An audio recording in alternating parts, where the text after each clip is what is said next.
Hello everyone, तो कैसे हो आप सब लोग। तो दोस्तों आज की इस वीडियो में हम पढ़ने वाले हैं pharmacognosy and phytochemistry B pharma fourth semester की यूनिट 1 को अपन डिस्कस करने वाले हैं। तो यूनिट 1 का जो फर्स्ट चैप्टर है इंट्रोडक्शन ऑफ फार्माकोग्नोसी, इसी के बारे में अपन यहाँ पर कंप्लीटली डिस्कस करेंगे। तो चलिए स्टार्ट करते हैं कि अपना फार्माकोग्नोसी होती क्या है।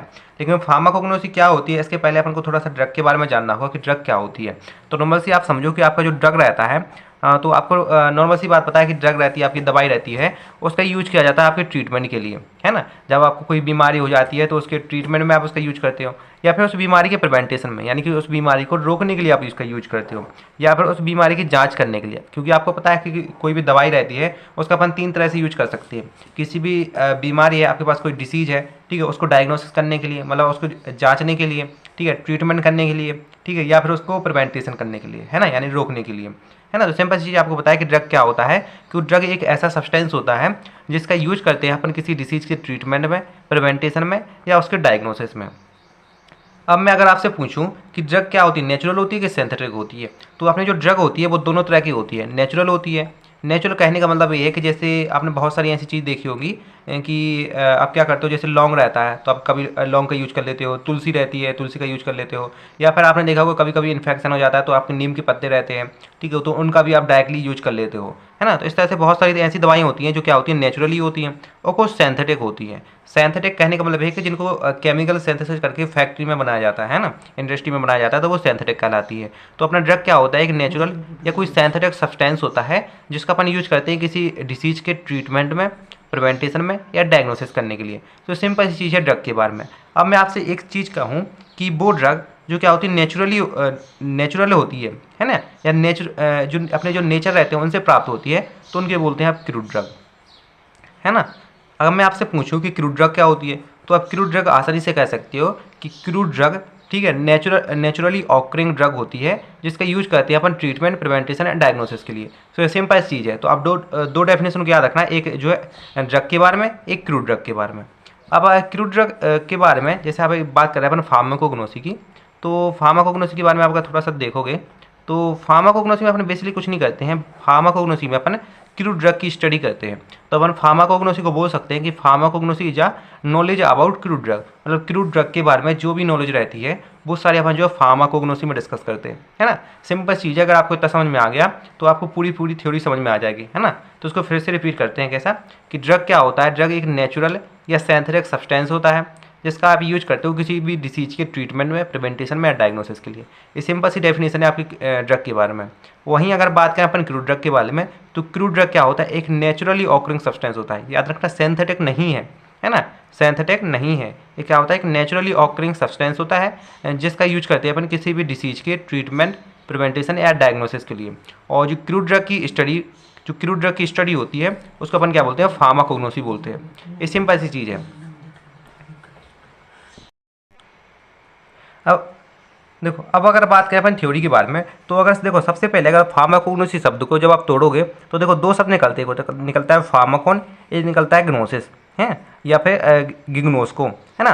तो जो फार्माकोन शब्द है इसका मतलब आपने पहले भी पढ़ा होगा शायद कोलॉजी में, कि फार्माकोन शब्द का मतलब होता है ड्रग, ठीक है। और जो यहाँ पर ग्नोसिस शब्द दिया गया है इसका मतलब होता है नॉलेज, या फिर आपका जो जिग्नोस्को शब्द दिया गया है इसका मतलब होता है टू एक्वायर्ड नॉलेज, है ना। अब इसी से आप इसको डेफिनेशन लिख सकते हो कैसे, कि pharmacognosy is the knowledge about drug, है ना, या pharmacognosy is to acquired knowledge about drug, है ना। तो देखो वही सेम चीज लिखा हुआ है कि फार्माकोग्नोसी क्या है, is the knowledge of drug, यानी कि किसी भी ड्रग की नॉलेज को अपन क्या कहते हैं, फार्माकोग्नोसी कहते हैं। तो याद रखना, ये जो नॉलेज की बात हो रही है, ये कौन से नॉलेज की बात, कौन सी ड्रग की बात हो रही है, क्रूड ड्रग रहती है, क्रूड ड्रग के नॉलेज की बात हो रही है ना। यहाँ पर सिंथेटिक ड्रग की अपन बात नहीं करते हैं फार्माकोग्नोसी में, है ना।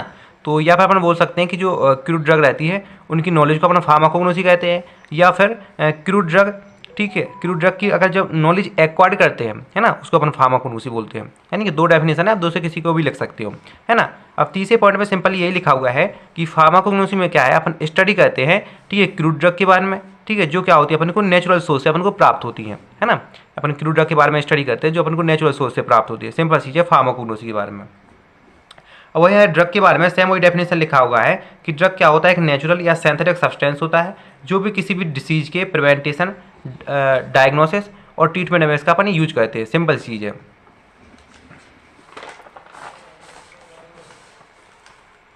अब देखो अपन बात करें क्रूड ड्रग के बारे में। तो देखो क्रूड ड्रग को जब आप दो शब्द तोड़ते हो तो एक शब्द निकलता है क्रूड, एक निकलता है ड्रग।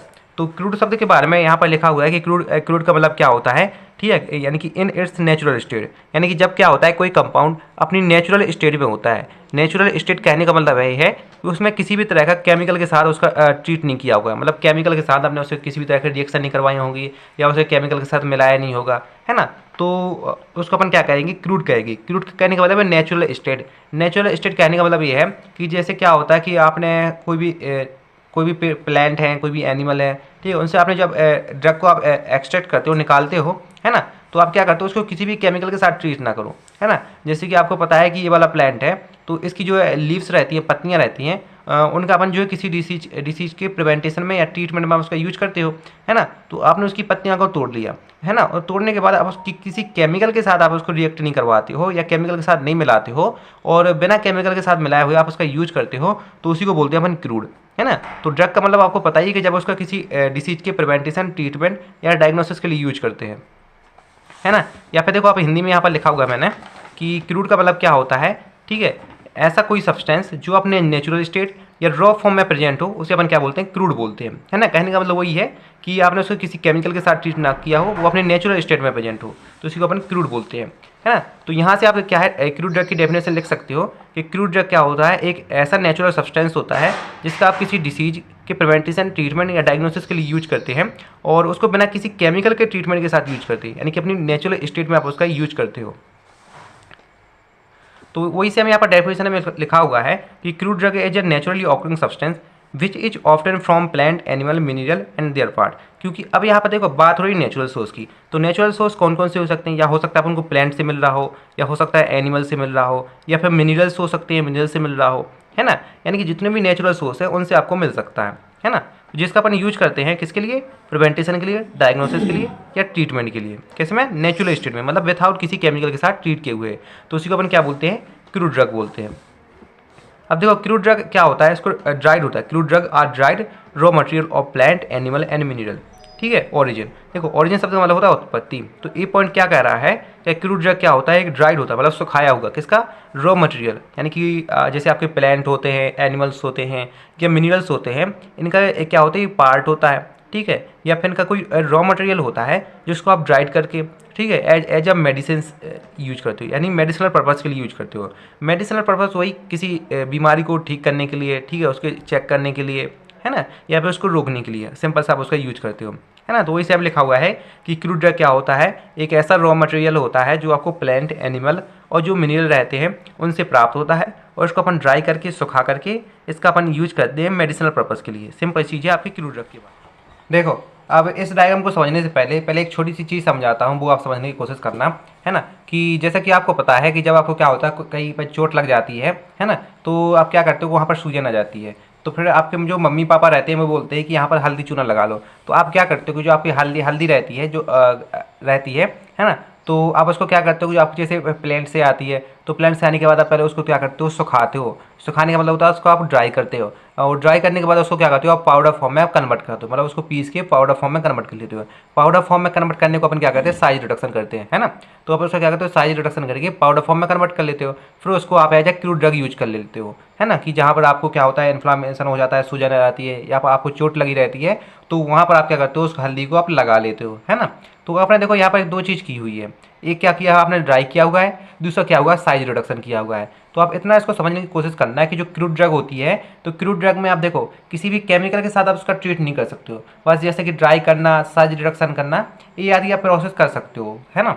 तो इसमें आप ये नहीं कह सकते हो कि यार आप इसमें बोला था इसमें कोई भी प्रोसेस नहीं करना है, जो आपको नेचुरल स्टेट में मिली है उसी स्टेट में यूज करना है, नहीं, आप उसमें बिना किसी केमिकल के साथ ट्रीट ना करो उसको, है ना। आप चाहो तो उसको सुखा सकते हो, है ना, उसका साइज रिडक्शन करके उसका यूज कर सकते हो, सिंपल सी चीज़ है ना। ऐसे क्या होता है, जैसे बहुत सारी जो पेड़ पौधे रहते हैं उनकी पत्तियों का यूज किया जाता है ना। तो आप पत्तियों का क्या करते हो, पत्तियों को आप सुखा के, ठीक है, उसका यूज करते हो, है ना। या बहुत सारी ऐसी क्या होती है, पेड़ पौधे होते हैं जिनकी रूट्स रहती है, जड़ रहती हैं, उनका यूज किया जाता है। तो आप जड़ को क्या करते हो, पहले आप उसको सुखा लेते हो, सुखा लेने के बाद उसको आप जो उसका साइज रिडक्शन कर लेते हो, मतलब पाउडर फॉर्म में कन्वर्ट कर लेते हो, है ना। या फिर उसका जो साइज रहता है, क्योंकि जड़ें तो देखो बहुत बड़ी बड़ी होती है ना, तो उनका आप साइज रिडक्शन करके एज ए क्रूड ड्रग इसका यूज कर सकते हो। तो सिंपल सी कहें तो क्रूड ड्रग में आप ड्राई करना, साइज रिडक्शन करना इत्यादि आप प्रोसेस कर सकते हो, बस किसी भी केमिकल के साथ उसका आप ट्रीटमेंट नहीं कर सकते हो। तो ये सिंपल सी चीज़ होगी आपकी नॉलेज के लिए, है ना। अब अपन बात करें अपने जो नोट्स में दिया गया है डायग्राम, तो उस डायग्राम के बारे में बात करें तो देखो ये आप सपोज करो क्या है, आपका एक नॉर्मल से कोई एक प्लांट है। देखो तो बहुत सारे ऐसे प्लांट होते हैं जिनका क्या रहता है, फ्लावर रहता है। फ्लावर मतलब जिनका फूल रहता है ना। तो फूल को भी आप जो है बहुत सारी जो बीमारी रहती हैं, ठीक है, उनके ट्रीटमेंट में आप उसका यूज करते हो। जैसा कि आपको पता है क्लॉव, है ना, लौंग होती है। लौंग क्या होता है, फूल ही होता है ना।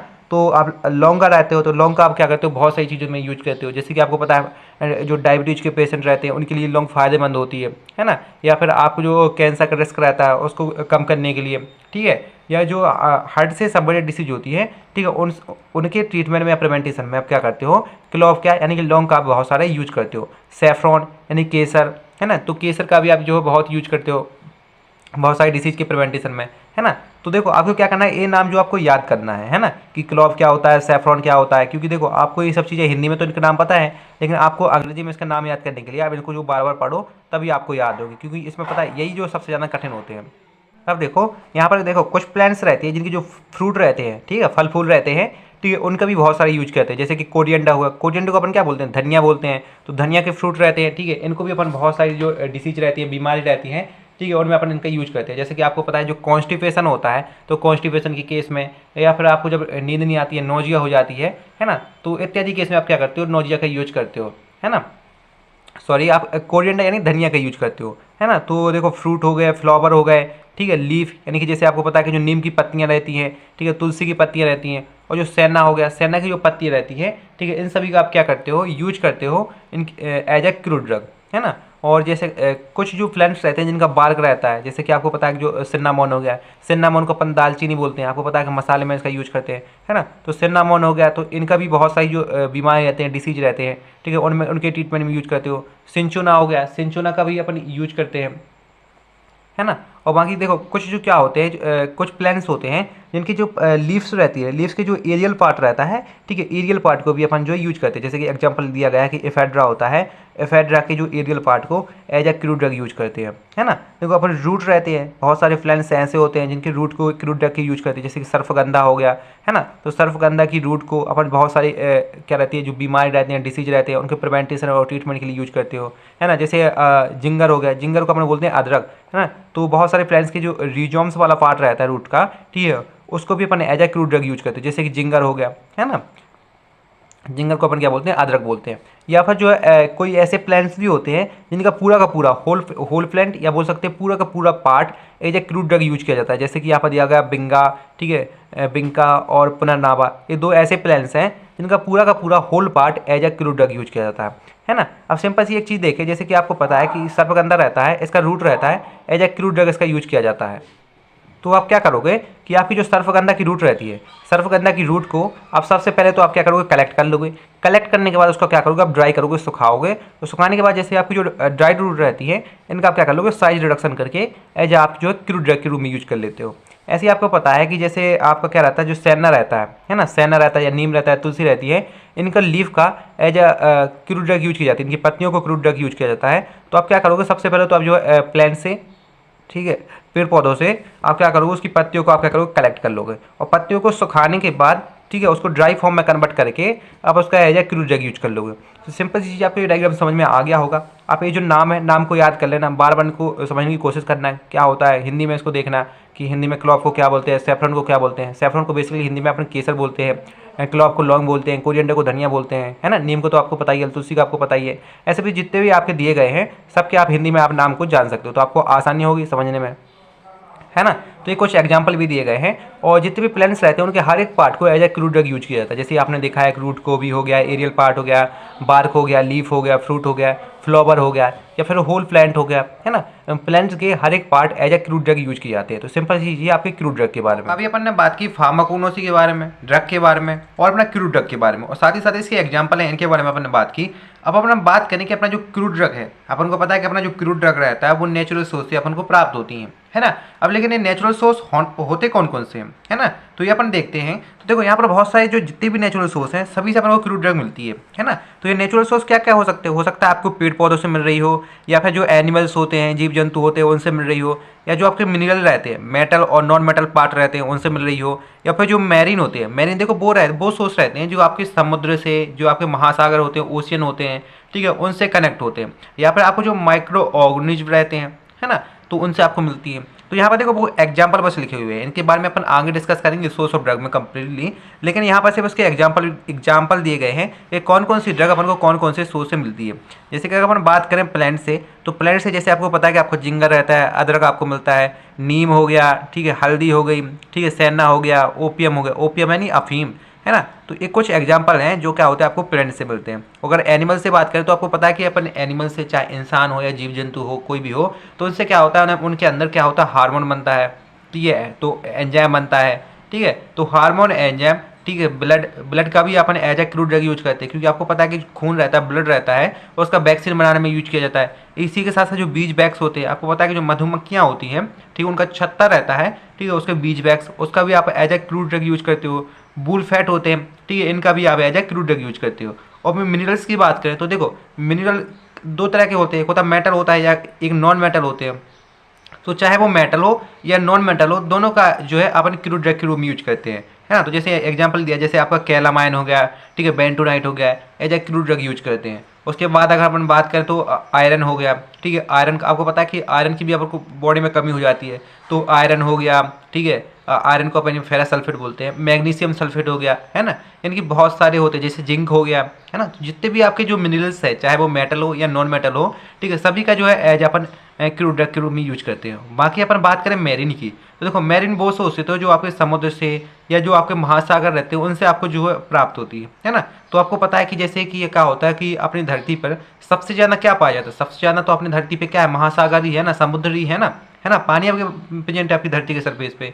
तो क्या होता है कि आपकी जो धरती है, आपका जो ओशियन है, ठीक है, महासागर है, महासागर के अंदर आपको पता है कि 5 लाख से ज़्यादा आपकी स्पीसीज पाई जाती हैं जीव जंतु की, है ना। तो ऐसे बहुत सारे आपकी क्रूड ड्रग रहती हैं, बहुत ज़्यादा मात्रा में आपको क्या होती है, आपको जो समुद्री सोर्स रहता है, मैरीन सोर्स रहता है, वहाँ से प्राप्त होती है। जैसे कि आपको पता है कि समुद्री जो शैवाल होती है, कई होती है, ठीक है, उसमें क्या रहता है, आयरन प्रेजेंट रहता है आपका। तो जब क्या होता है, बहुत सारे लोगों में आयरन की कमी हो जाती है, तो उस टाइम पे आप उसका यूज करते हो, है ना। ऐसे क्या रहता है, जो आपको जो फिश लिवर ऑयल रहता है, ठीक है, उसका यूज करते हो। कोरल स्पॉन्जेस रहता है। ये कुछ एग्जाम्पल हैं जो आपकी जो है मैरीन सोर्स से आपको प्राप्त होते हैं, है ना। और जो लास्ट सोर्स की बात करें तो वो है माइक्रो ऑर्गेनिज्म की। तो आपको पता है कि जो एंटीबायोटिक होता है, ठीक है, जो बैक्टीरिया वायरस को किल करने के लिए बनाई जाती है, एंटीबायोटिक होता है, ठीक है, तो वो आपको जो माइक्रो ऑर्गेनिज्म होती है, ठीक है, उनकी हेल्प से आपको बनाई जाती है ना। जैसे कि यहाँ पर एग्जाम्पल दिया गया है कि एंटीबायोटिक है पेनिसिलिन। आपको पता है पेनिसिलिन आपने पढ़ा होगा लास्ट सेमेस्टर में कि अलेक्जेंडर फ्लेमिंग ने पेनिसिलिन की खोज की थी, ठीक है। तो एंटीबायोटिक जो है आपको पता है कि माइक्रो ऑर्गेनिज्म से आपके बनाए जाते हैं। तो यहाँ पर कुछ नेचुरल सोर्स है जिससे आपको क्रूड ड्रग आपको मिलती है। अब बात करें अपन साइटोकेमिस्ट्री की, तो साइटोकेमिस्ट्री क्या होता है, देखो क्योंकि आपका सिलेबस का नाम है फार्माकोग्नोसी एंड फाइटोकेमिस्ट्री, है ना। तो फार्माकोग्नोसी के बारे में तो अपन डिस्कस कर चुके। फार्माकोग्नोसी के अंदर ड्रग है, क्रूड ड्रग, ठीक है, और क्रूड ड्रग की कौन कौन से नेचुरल सोर्स हैं, ये अपन डिस्कस कर चुके। अब बात आती है कि अपना जो फाइटोकेमिस्ट्री क्या होता है ना। तो फाइटोकेमिस्ट्री जब आप शब्द को तोड़ते हो तो देखो एक शब्द निकलता है, एक होता है फाइटो, या कुछ लोग इसको साइटो भी बोलते हैं। तो फाइटो प्लस केमिस्ट्री। तो केमिस्ट्री के तो आपको पता है कि जब अपन क्या करते हैं, केमिकल्स रहते हैं, केमिकल्स की स्टडी करते हैं, तो उसे अपन केमिस्ट्री बोलते हैं। और फाइटो शब्द का मतलब होता है प्लांट। तो देखो नाम से समझो कि वो केमिकल जो आपको पेड़ पौधों यानी प्लांट से आपको मिलते हैं, जब अपन उनकी स्टडी करते हैं तो उसी को बोलते हैं साइटो या फाइटो केमिस्ट्री, है ना। तो वही सेम चीज़ लिखी हुई है कि जो है phytochemistry is the study of chemical drive from plant, यानी कि ऐसे केमिकल जो आपको पेड़ पौधों से मिलते हैं, ठीक है, उनकी स्टडी को अपन क्या बोलते हैं, फाइटोकेमिस्ट्री बोलते हैं। यहाँ पर जो ड्राइव शब्द है, ड्राइव शब्द का मतलब होता है प्राप्त होता है, है ना। तो सिंपल चीज़ है आपकी फाइटोकेमिस्ट्री के बारे में। तो देखो अपना जो इंट्रोडक्शन पार्ट है कि अपना फार्माकोग्नोसी क्या होती है, साइटोकेमिस्ट्री क्या होती है और ड्रग और क्रूड ड्रग की डेफिनेशन के बारे में अपन डिस्कस कर चुके हैं, है ना। अब अपन बात करते हैं जो फार्माकोग्नोसी होती है इसकी हिस्ट्री क्या है ना। तो हिस्ट्री के बारे में अपन को पढ़ना है, अपने सिलेबस में मेंशन किया गया है, तो इसी के बारे में पढ़ते हैं। तो यहाँ पर एक कहानी टाइप की है, तो अब उसको समझना और समझ के ही आप लिखने की कोशिश करना है ना क्या होता है।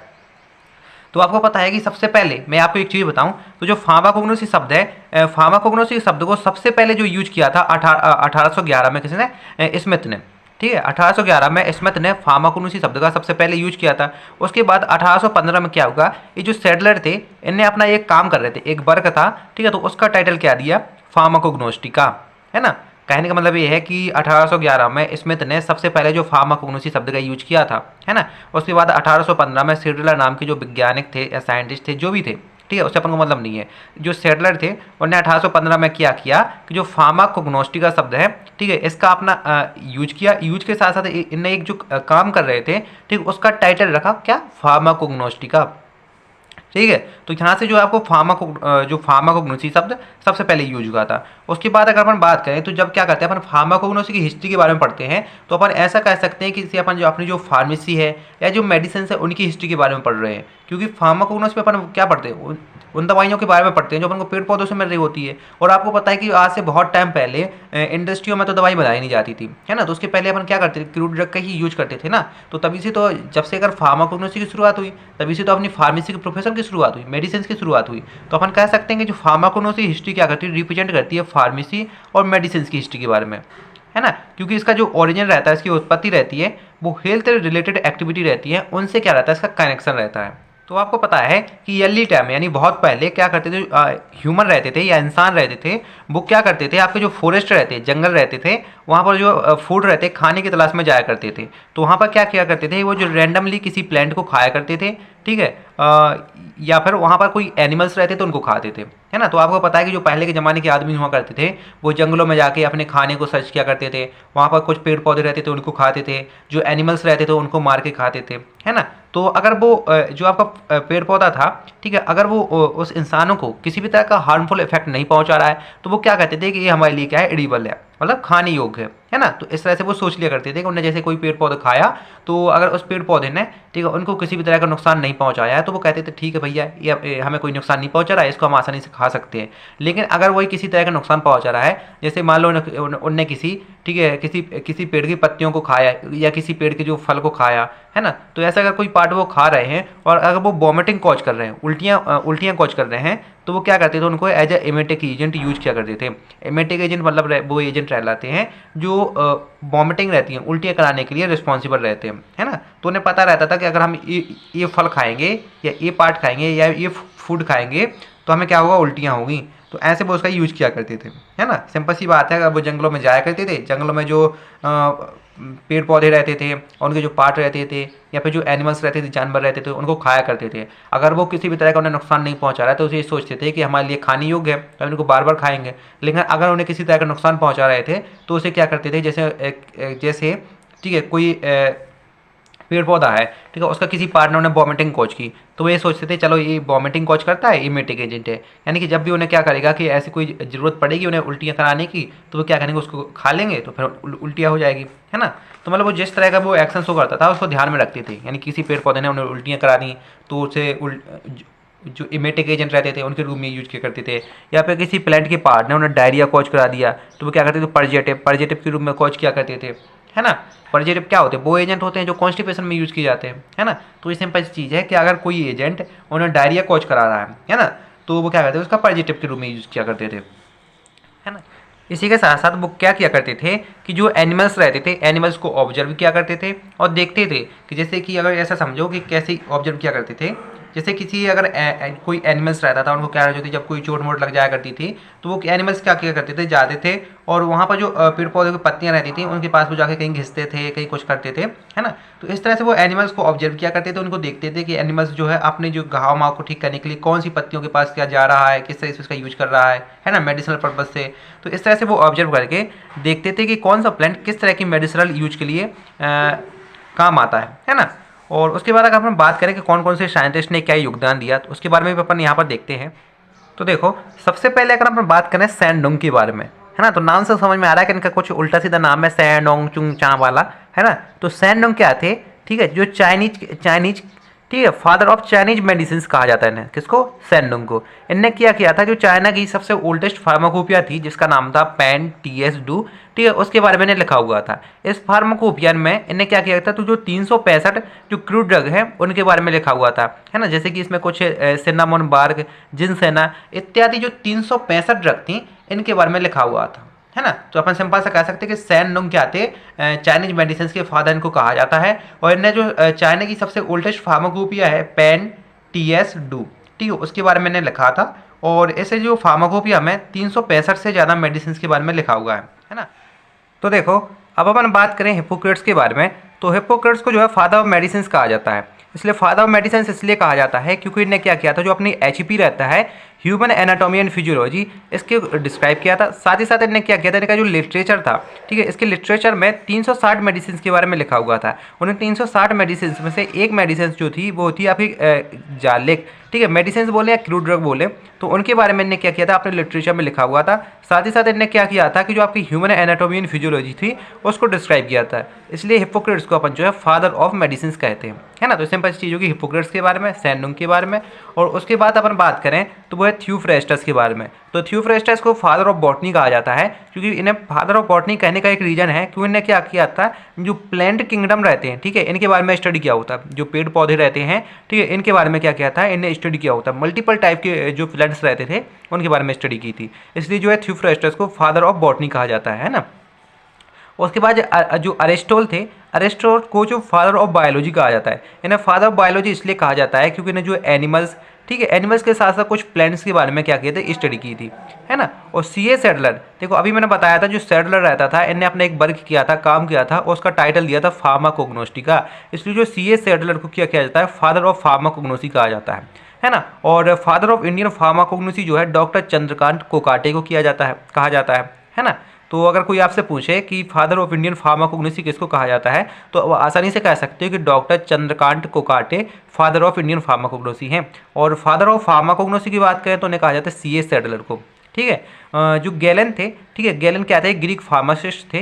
तो इनने क्या किया था कि सबसे पहले जो आपके पेड़ पौधे रहते थे, पेड़ पौधे से जो केमिकल कॉन्स्टिट्यूट रहते थे, है ना, तो केमिकल कॉन्स्टिट्यूट का सबसे पहले एक्सट्रैक्शन किया था। मतलब इन्हें क्या किया था, सबसे पहले पेड़ पौधों से जो केमिकल को निकाला था, है ना, एक्सट्रैक्शन किया था, ठीक है। किसने सबसे पहले किया था, गैलन ने किया था, है ना। उसके बाद जो जोनाथन पेरियर थे, जोनाथन पेरियर क्या थे, इनको जो फाउंडर ऑफ ब्रिटिश फार्माकोग्नोसी कहा जाता है। इन्हें फाउंडर ऑफ ब्रिटिश फार्माकोग्नोसी कहने का ये मतलब है कि इन्हें क्या किया था, जो विट्रेस थी, ठीक है, तो विट्रेस में जो फार्माकोग्नोसी के सबसे पहले टीचर कहा जाता है, किसको, जोनाथन पेरियर को। इसलिए इन्हें फाउंडर ऑफ ब्रिटिश फार्माकोग्नोसी कहा जाता है। अब अपन बात करते हैं कि आयुर्वेदा इन इंडिया, मतलब ये जो आयुर्वेदा सिद्धांत चलता है आपको पता होगा, तो इंडिया में इसकी क्या हिस्ट्री रही थी, है ना। तो क्या रहता है, जो हर्ब रहते हैं, हर्ब्स मतलब जो औषधियाँ रहती हैं, वो इंपॉर्टेंट रोल प्ले करती हैं आपका आयुर्वेदा में। क्योंकि आपको पता है कि आयुर्वेदा जब हुआ करता था उस टाइम पे अपने जो पेड़ पौधों की जो औषधियाँ रहती थी उनका यूज किया करते थे, है ना। तो आयुर्वेदा लगभग आज से अपन ऐसा कह सकते हैं कि आज से 2000 साल पहले, है ना, 2000 साल से और पहले, है ना, क्या हुआ था, आपका आयुर्वेदा लिखा गया था। सबसे पहले आयुर्वेदा चलता था, है ना, आज से 2000 साल पहले, है ना। तो आयुर्वेदा की सबसे जो आप कह सकते हैं आयुर्वेदा की सबसे जो अच्छी एक बुक है, सबसे पुरानी, सबसे ओल्डेस्ट बुक कह सकते हैं, तो वो है चरक संहिता। तो चरक संहिता में क्या किया था कि 582 हर्ब्स रहती हैं, औषधियाँ रहती थी, उनके बारे में लिखा हुआ है। एक दूसरी बुक है वो है सुश्रुता संहिता। तो सुश्रुता संहिता में 600 हर्बल रेमेडीज रहती थी, उनके बारे में लिखा हुआ है। ये तो बात होगी अपनी आयुर्वेदा की कि इंडिया में आयुर्वेदा का क्या हिस्ट्री रही, उसके बारे में थोड़ी सी बात हो गई। और उसके बाद अपन बात करते हैं मॉडर्न एरा की। तो मॉडर्न एरा को अपन एरा और प्योर कंपाउंड कहते हैं, क्योंकि देखो ये वो एरा था, ठीक है, जब क्या था मॉडर्न एरा में, ये वो एरा आ गया था कि जब अपन पेड़ पौधों से अपन जो प्योर कंपाउंड रहता था, केमिकल कॉन्स्टिट्यूट रहता था, जो अपन को किसी भी डिसीज के ठीक करने के लिए यूज किया जाता था, उसको अपन निकाल लेते थे अपन को। और जो, क्योंकि आपको पता है पेड़ पौधों में एक कोई कंपाउंड तो होता नहीं, एक कोई केमिकल तो होता नहीं है, उसमें मल्टी टाइप के केमिकल प्रेजेंट रहते थे। तो इस एरा में क्या हुआ कि आपका जो केमिकल जिस दवाई को, मतलब जिस बीमारी को ठीक करने के लिए उसका यूज किया जाता था, तो उसको अपन क्या कहते हैं, आइसोलेट कर लेते थे, अपन निकाल लेते थे, है ना। तो इसमें क्या करते थे, आप कंपाउंड को आप एक्सट्रैक्शन कर लेते थे, आप निकाल लेते थे, आइसोलेट कर लेते, अलग कर लेते थे, किससे, पेड़ पौधों से, है ना, केमिकल कंपाउंड को। तो इस टाइम में क्या हुआ था, आपको जो केमिकल कॉन्स्टिट्यूट रहता था वो आइसोलेटेड होना स्टार्ट हो गया था आपके प्लांट से या जितने भी आपके नेचुरल सोर्स रहते थे। जैसे कि आपको पता है कि आपको जो ओपियम रहता है, मॉर्फिन रहता है, ठीक है, मॉर्फिन को आप ओपियम के पेड़ से आइसोलेट करना स्टार्ट हुआ था। सबसे पहले मॉर्फिन को ओपियम को क्या बोलते हैं, अफीम बोलते हैं, अफीम के पेड़ से मॉर्फिन को 1806 में सबसे पहले आइसोलेट किया गया था। इससे जो निकोटीन रहता है, निकोटीन जो आपकी तम्बाकू में प्रेजेंट रहता था, 1826 में सबसे पहले निकाला गया। जो कोकेन को 1855 में, इसके साथ और भी आप दिए गए हैं तो उनको भी याद कर सकते हो। बाकी 19वीं सेंचुरी में क्या होगा कि 19वीं सेंचुरी में, ठीक है, आपके बहुत सारे ऐसे कंपाउंड रहते थे, ठीक है, तो उनको आइसोलेट एंड डिटरमाइन करती थी अपन जो पेड़ पौधों से, प्लांट से, ठीक है। 20वीं सेंचुरी में देखो, 19वीं सेंचुरी तक क्या हो रहा था कि आपके जो कंपाउंड थे, केमिकल कंपाउंड थे, वो आपके सिर्फ जो पेड़ पौधे रहते थे उनसे आइसोलेट किया जा रहा था। लेकिन 20वीं सेंचुरी आते आते ऐसा टाइम आ गया कि चाहे वो आपका एनिमल हो, ठीक है, या फिर आपको जो पेड़ पौधे हों, सभी से क्या है आपका जो है ड्रग को आप आइसोलेट करने लगे थे। जैसे कि आपको पता है कि एनिमल से अपन हार्मोन और विटामिन, ठीक है, इनको आइसोलेट करने लगे, है ना। जैसे कि यहाँ पर एग्जाम्पल भी दिया गया, जैसे स्टेरॉइड हार्मोन रहता है वो प्रोजेस्टेरोन से आइसोलेट होने लगा, ठीक है। पेनिसिलिन रहती है वो भी आइसोलेशन स्टार्ट हुआ था 1928 में। मतलब 20वीं सेंचुरी आते आते आपके एनिमल और पेड़ पौधों दोनों से आपको जो ड्रग का एक्सट्रैक्ट होना, मतलब आइसोलेट करना, निकालना स्टार्ट हो गया था। 19वीं सेंचुरी तक सिर्फ आपके पेड़ पौधों से अपन दवाई को निकालते थे, लेकिन 20वीं सेंचुरी तक चाहे वो एनिमल हो या पेड़ पौधों हो, सभी से उनको निकालना स्टार्ट हो गया, है ना। तो ये सिंपल सी हिस्ट्री है आपकी फार्माकोग्नोसी के बारे में।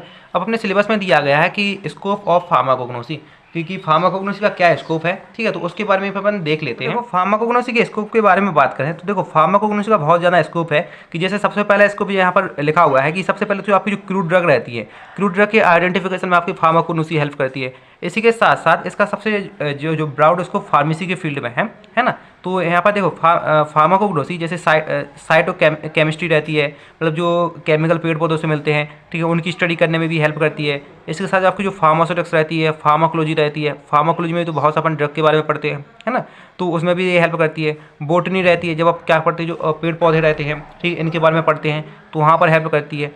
क्वालिटी कंट्रोल रहती है, क्वालिटी कंट्रोल में हेल्प करती है। क्वालिटी कंट्रोल ऐसे जो आपको पता है पेड़ पौधों से आपको नेचुरली कोई केमिकल कंपाउंड मिलता है, तो जब आप क्या करते हो किसी सिंथेटिक केमिकल कंपाउंड को बनाते हो तो उससे कंपेयर कर लेते हो कि आपको जो नेचुरल है, मतलब वो तो सही है, और जो आपने बनाया है उनको कंपेयर करके आप देखते हो कि दोनों की क्वालिटी कैसी है ना। तो क्वालिटी कंट्रोल में, कीमोटैक्सोनॉमी इत्यादि में क्या करती है आपकी फार्माकोग्नोसी हेल्प करती है। इसी के साथ साथ अपनी जो फार्माकोग्नोसी रहती थी वो आपके जो साइटोकेमिकल रहते थे, यानी कि वो केमिकल जो आपको पेड़ पौधों से मिल रहे थे उनके आइसोलेशन में, मतलब आपको जो पेड़ पौधे रहते थे उनसे आइसोलेट करने में, निकालने में, साथ ही साथ उनके एनालिसिस में, मतलब उनकी क्वालिटी और उनकी क्वांटिटी को चेक करने में भी हेल्प करती है। हेल्प कैसे करती है, जैसे आपको पता है कि आपकी जो मॉर्फिन रहती है, मॉर्फिन को ओपियम की प्लांट से अपन आइसोलेट कर रहे थे। आइसोलेट करना और एक्सट्रैक्ट करना वही है, सिंपल सब कह सकते हैं। तो देखो ये फार्माकोग्नोसी से हेल्प करती है कि आपको जो मॉर्फिन रहता है या कोई भी ऐसा साइटोकेमिकल रहता है उसको पेड़ पौधों से आपको कैसे उसको निकालना है, ठीक है, साथ ही साथ उसका कौन कौन सा क्लिनिकल यूज है। क्लिनिकल यूज के कहने का मतलब है कौन कौन सी जो है डिसीज या बीमारी को ठीक करने में यूज होता है, तो उनकी स्टडी के बारे में भी ये हेल्प करता है। साथ ही साथ क्या रहता है कि जो टॉनिक रहते हैं, टॉनिक यानी कि वो फॉर्मुलेशन जो अपन क्या करते हैं अपने चेहरे में पे लगाते हैं, है ना, जैसे कि आप रोज वाटर लगाते हो तो रोज वाटर भी एक टॉनिक है ना। यानी जो जनरल टॉनिक रहते हैं और जो स्टिमुलेंट रहते थे उनकी प्रिपरेशन में भी फार्माकोग्नोसी हेल्प करती थी। ये क्या करते हैं आपकी जो क्या करते हैं आपकी जो इम्यूनिटी रहती है ना, उसको इंक्रीज करते हैं। जैसे कि आपको पता है कि अश्वगंधा हो गया, तुलसी रहते हैं, ये आपकी इम्यूनिटी को इंक्रीज कर देते हैं, कौन, स्टिमुलेंट, ठीक है। इसी की तरह बात करें तो क्या करते हैं कि natural product act as a model for the synthesis of new drug. तो क्या करते हैं जब आपको कोई नई दवाई के बारे में आपको बनाना होता था तो आपका जो नेचुरल प्रोडक्ट रहता है जो आपको पेड़ पौधों से मिलता है वो क्या कहते हैं एक मॉडल की तरह एक्ट करता है ना, कि आपको पता रहता है कि ये क्या रहता है। जैसे देखो नेचुरल आपको कोई कंपाउंड मिल रहा है, कोई केमिकल मिल रहा है, और फिर आपको कोई केमिकल आप लैब में बना रहे हो, तो आपको पता रहता है कि हमें जो है नेचुरल इस तरह से मिल रहा है, इस तरह की इसकी प्रॉपर्टी है, तो इस तरह से आपको जो कंपाउंड बनाना है। जैसे कि आपको पता है कि पैरासीटामोल आपको एक नेचुरल मिल रहा है और एक आपको बनाना है, तो आपको पता है कि पैरासीटामोल इस तरह का होता है, इस तरह का उसका केमिकल फॉर्मूला होता है, क्योंकि आपको नेचुरली वो पहले से मिल चुका है ना। तो आप जो है क्या करोगे कि जब आप लेबोरेटरी में प्रिपेयर करोगे तो उसी हिसाब से आप उसका बना सकते हो। तो कह सकते हैं कि आपका जो नेचुरल प्रोडक्ट रहता है वो एक मॉडल की तरह एक्ट करता है किसी भी नई ड्रग को सिंथेसिस करने में। जैसे कि आपको पता है कि मॉर्फिन रहती है, मॉर्फिन क्या करती है कि मॉडल के रूप में एक्ट करती है। जब आपको क्या करता है बहुत सारी जो एनाल्जेसिक ड्रग रहती है, क्योंकि जो मॉर्फिन रहती है वो क्या रहती है एक एनाल्जेसिक ड्रग रहती है, जो आपका दर्द होता है, ठीक है, वो क्या करती है, मॉर्फिन उसको दूर कर देती है ना, क्योंकि जो लोग अफीम में क्या रहता है, मॉर्फिन रहता है, तो मॉर्फिन का एज ए एनाल्जेसिक यूज किया जाता है। तो क्या रहता है, जब जो लार्ज स्केल पे जो एनाल्जेसिक ड्रग रहता है उनका प्रोडक्शन करना होता है, तो उस टाइम पे जो मॉर्फिन रहता है आपका एज अ मॉडल एक्ट करता है, क्योंकि आपको पता रहता है कि अगर हमें एनाल्जेसिक ड्रग बनानी है तो उसका फॉर्मूला जो है मॉर्फिन की तरह होना चाहिए, है ना। तो इस तरह से आपकी जो फार्माकोग्नोसी हेल्प करती है ना। और फार्माकोग्नोसी आपको पता है कि जो फार्मेसी के क्षेत्र में सबसे ज़्यादा स्कोप रहता है, क्योंकि जो फार्माकोग्नोसी रहता है इसके टीचर बहुत ही कम देखने को मिलते हैं, है ना। इसलिए फार्मेसी की फील्ड में भी इसका सबसे ज़्यादा क्या रहता है, स्कोप है। और यहाँ पर बात करें दूसरी, यहाँ पर इसको दिया गया जैसे कि क्या रहता है कि स्ट्रक्चर एक्टिविटी रिलेशनशिप, जिसको अपन शॉर्ट में SAR या बोले तो SAR भी बोलते हैं। तो यहाँ पर भी आपकी फार्माकोग्नोसी हेल्प करती है।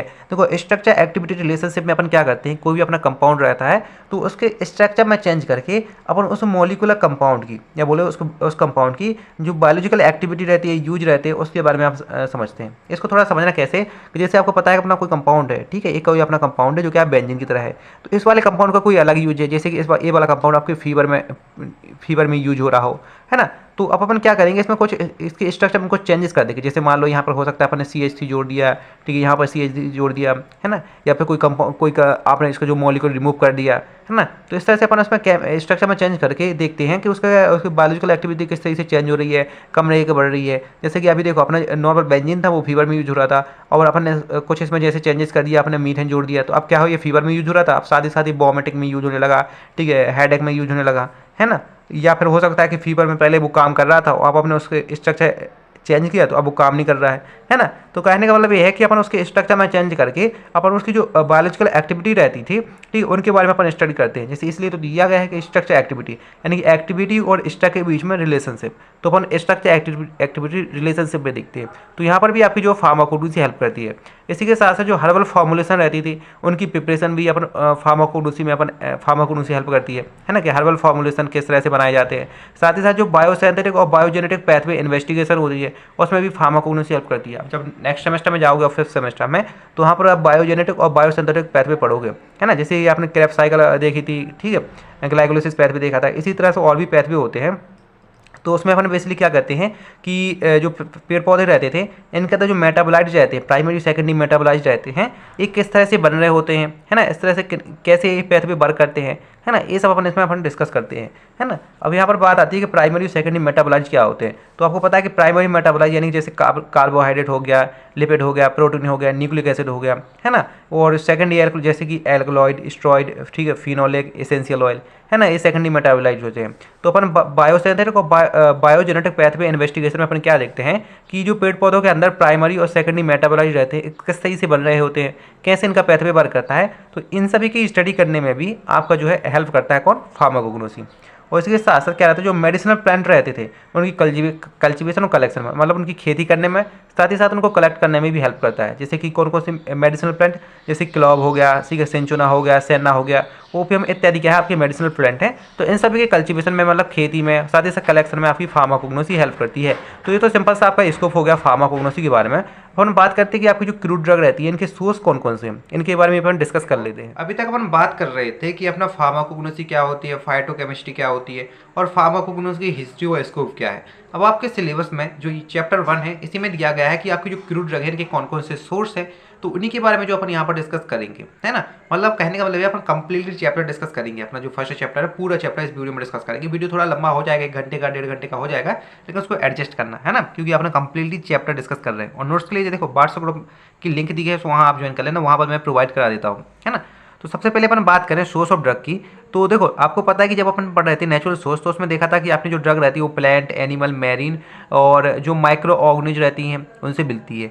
लेकिन आपके सिलेबस में यहाँ पर जो माइक्रो ऑर्गेनिज के बारे में पढ़ने को नहीं दिया गया है, वहाँ पर एक नया सोर्स इंक्लूड कर दिया, वो है टिश्यू कल्चर।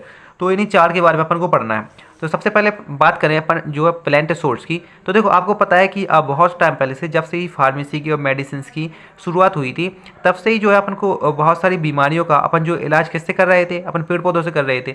इसलिए जो है प्लांट सबसे ज़्यादा इंपॉर्टेंट सोर्स होता है किसी भी ड्रग के, ठीक है, ड्रग के लिए, चाहे वो क्रूड ड्रग हो या कोई भी ड्रग हो, है ना। तो प्लांट सोर्स सबसे इंपॉर्टेंट सोर्स होता है। ये आपने फार्माकोलॉजी में या सोर्स ऑफ ड्रग पढ़े होंगे, तो वहाँ पर भी सेम लिखा हुआ है ना, कि प्लांट सोर्स सबसे इंपॉर्टेंट सोर्स होता है, क्योंकि जो डिसीज का ट्रीटमेंट में अपन इसको बहुत पहले से अपन यूज कर रहे हैं। कब से कर रहे हैं, फ्रॉम टाइम इमोर्मिया, इमोर्मिया देखो वो टाइम होता है जो अपनी रिकॉर्ड हिस्ट्री है उसमें रिकॉर्ड है उसके पहले का टाइम, अगर उसी को बोलते हैं इमोर्मिया, है ना।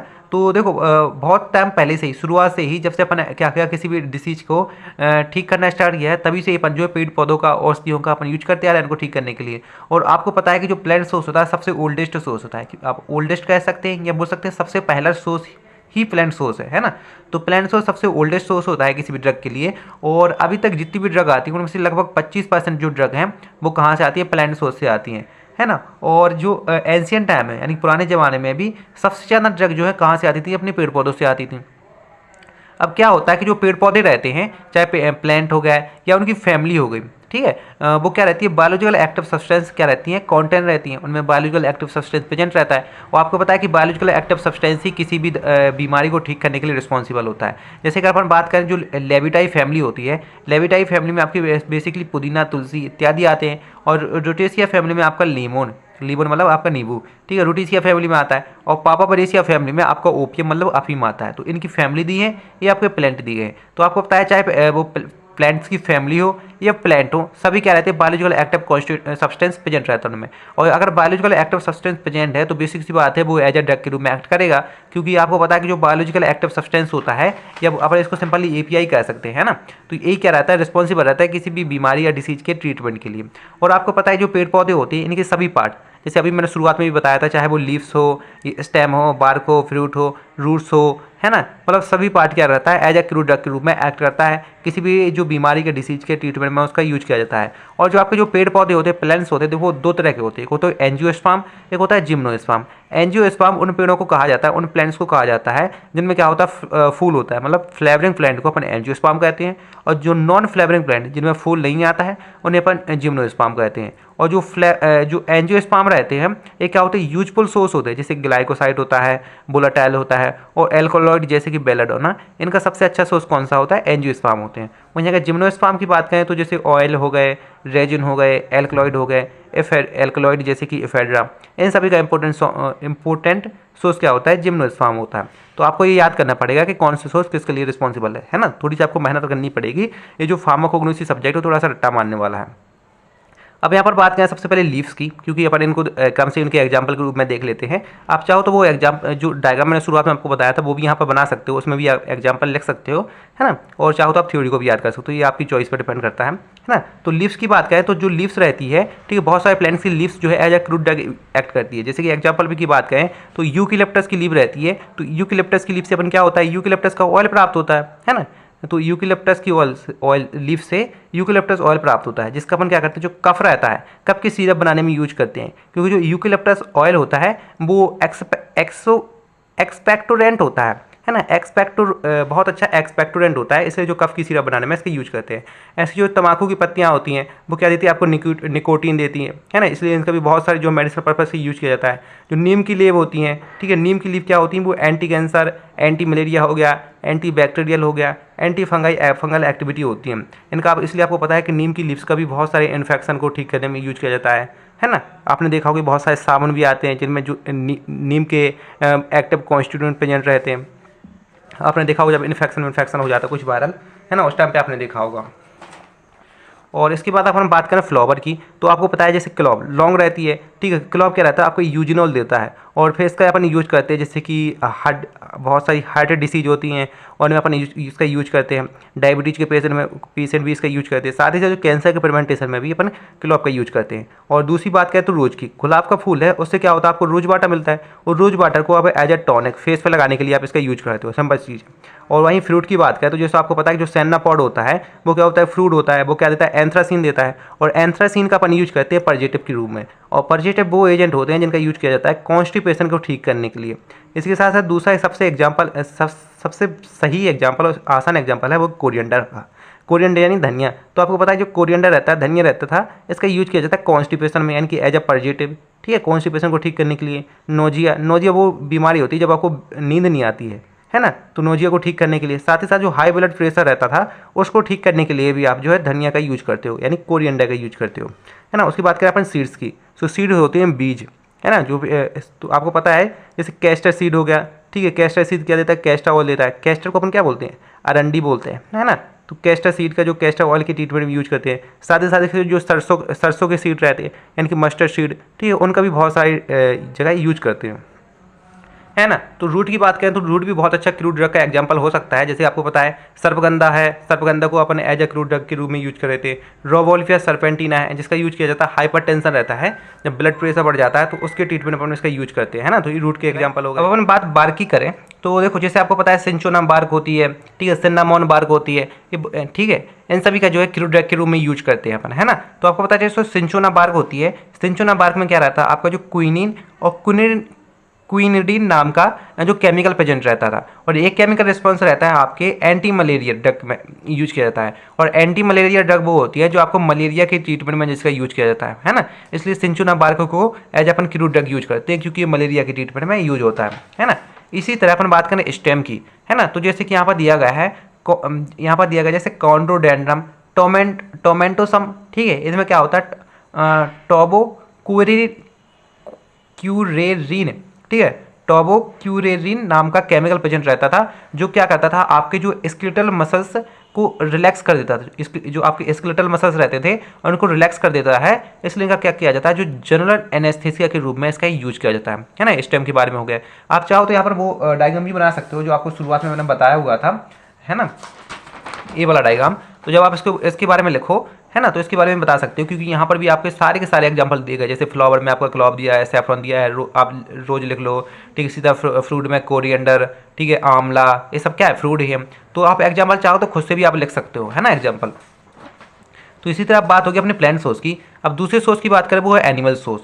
तो चाहे वो एनिमल्स के सेल्स हों, ठीक है, या टिश्यू हों, या उनके एक्सट्रैक्ट हों, सभी जो है एज क्रूड ड्रग में और बहुत सारी ड्रग के मैन्युफैक्चरिंग में सबसे ज़्यादा इंपॉर्टेंट रोल प्ले करते हैं। जैसे कि यहाँ पर देखो कुछ एग्जांपल भी दिए गए हैं। तो देखो सबसे सिंपल सा एग्जांपल है, क्या होता है जब आपको डायबिटीज हो जाती है तो आपको पता है कि डायबिटीज के केस में इंसुलिन की कमी हो जाती है। तो क्या करते हैं, जो एनिमल्स रहते थे उनसे अपन इंसुलिन को निकाल लेते थे। तो आपको पता है कि इंसुलिन कहाँ पर जनता था, जो एनिमल्स की पेनक्रीज रहता था, पेनक्रीज क्या रहती है, इंसुलिन का सीक्रेट करती है, इसलिए जो इंसुलिन रहता है पेनक्रीज से अपन को मिल जाता है और उसका यूज करते हैं अपन एंटी डायबिटिक के रूप में, यानी कि डायबिटीज को ठीक करने में।